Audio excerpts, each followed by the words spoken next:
अपने समय में जी सारे शहर में इस बात के लिए जाने जाते थे कि उनके तेवर जो है वो देश की स्वतंत्रता प्राप्त करने के लिए जिस तरीके से उन्होंने अपना जीवन यापन किया, मैं समझता हूँ इतना भोला इंसान मैंने अपनी ज़िंदगी में नहीं देखा। हर एक की बात पे विश्वास कर लेते थे। मैं उनसे कई दफ़े कहा ये क्या है, तुम्हें कुछ भी कहता है कोई तुम मान लेती हो? कहने लगे है तो अच्छा तो तुझसे कोई झूठ क्यों बोलेगा?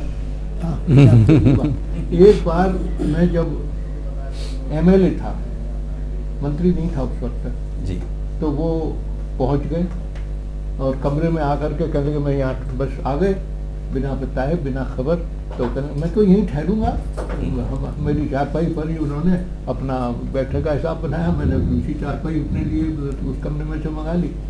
तो एक रात मुझे साथ रहने का वो अवसर प्राप्त हुआ। तो मैंने कहा कि श्रीमान जी आप आए हो, आप अपने आने का मंतव्य बताएं।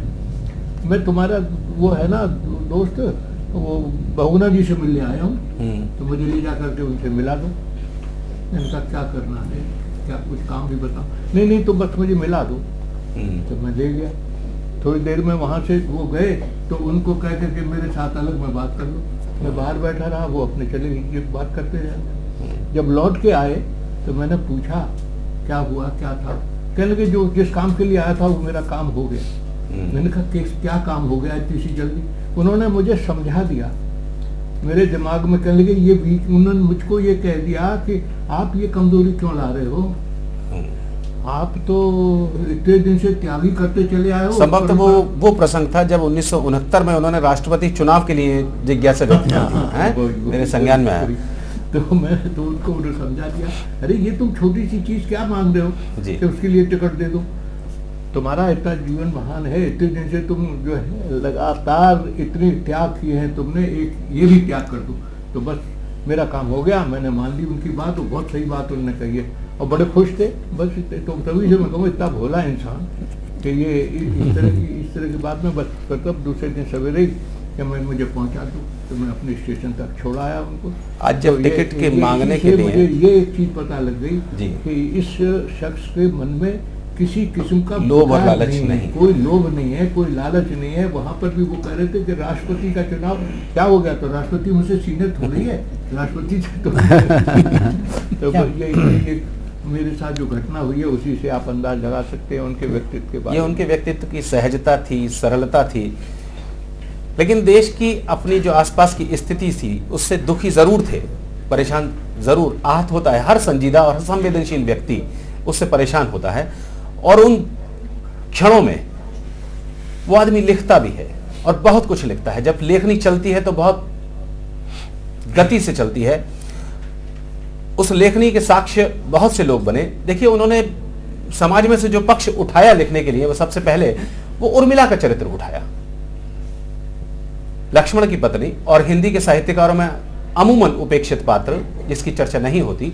और उर्मिला के 14 वर्ष जो लिखा काव्य संग्रह, हम उस पर टिप्पणी चाहेंगे मानस मर्मज्ञ आदरणीय डॉक्टर श्रीनिवास पाठक जी से। पाठक जी, जैसा कि अभी बहुत सुंदर ये कार्यक्रम चल रहा है, यादें, ऐसी विभूतियों की यादें होनी ही चाहिए। उर्मिला की जैसी बात अभी आई है और जहाँ तक मेरा अपना अनुभव है और मैंने श्री करुणेश जी को समझा है और पढ़ा है, उर्मिला के उन्होंने 14 वर्ष नाम का एक ग्रंथ लिखा। 1950 में कुंभ पड़ा, कुंभ में उसका काफ़ी प्रचार हुआ, लोगों ने उसको पसंद किया। मैं उर्मिला के बारे में उन्होंने उर्मिला को ही क्यों स्पर्श किया, इस पर जो मेरी अपनी सोच है वो मैं आपसे निवेदन करूं। दरअसल उर्मिला का वर्णन वाल्मीकि रामायण में नहीं, उर्मिला का वर्णन गोस्वामी तुलसीदास जी महाराज ने, जिनकी रामायण बहुत प्रचलित है, उन्होंने भी बहुत संक्षेप पे उनका नाम भर लिया। जिसमें श्री राम का विवाह हो रहा था, वहाँ एक ऐसा वाक्य लिखा है उन्होंने, हमारे आदरणीय श्री सोम जी बैठे हैं, आप सब मनी लोग हैं, बोले जानकी लघु भगिनी सकल सुंदर शिरोमणि जान के, सो तनय दीनी ब्याह लख नहीं, सकल विधि सन्मान के। उर्मिला सकल सुंदर शिरोमणि जान। ये सुंदरी शिरोमणि क्या होता है? क्या उस समय भी कोई ये विश्व की प्रतिभाओं का चयन होता था? सुंदरियों का चयन। तुलसीदास जी महाराज का संकेत ठीक हमारे श्री करुणेश जी ने पकड़ा। मैंने उस ग्रंथ में देखा है, पढ़ा है। देखिए, सुंदरता की शिरोमणि उर्मिला को बताया, और जिसे सुंदरता की शिरोमणि बताया उसे तुलसीदास जी ने उसका विस्तार नहीं किया। तो ये क्रांतिकारी मस्तिष्क में ये बात चुभी। ये बात समझने आधी मिनट में कि सुंदरी की शिरोमणि कौन होती। श्री रामचरितमानस में ही एक छोटा सा उदाहरण है।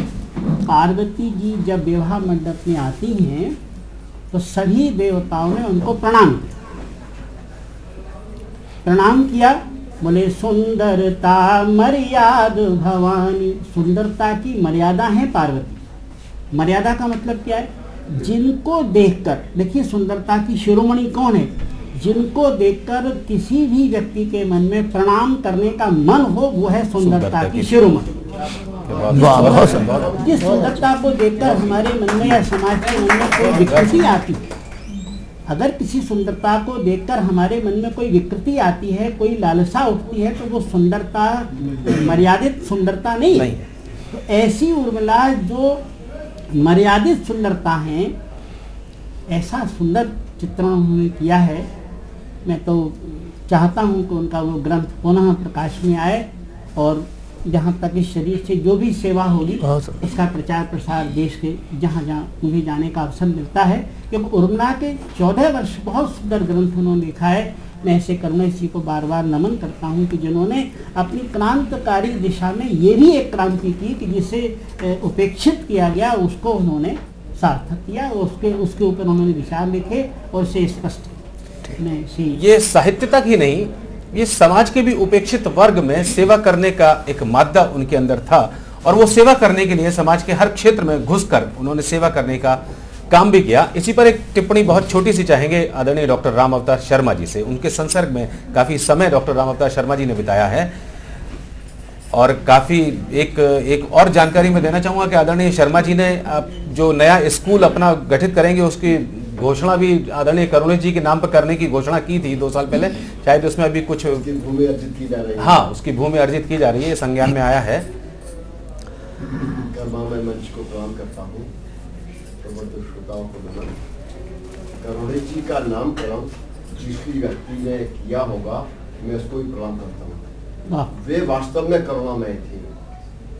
गरीबों, निर्धनों, अभावग्रस्त लोगों के प्रति उनके हृदय में सदा भाव समाये रहते थे, और जिससे भी मिलते थे उन भावों को उस मिलने वाले व्यक्ति के हृदय में भी उतार देते थे। करुणेश जी बहुत ही साधारण परिवार से थे। दैन्य दुख अभावों में पले बड़े हुए थे।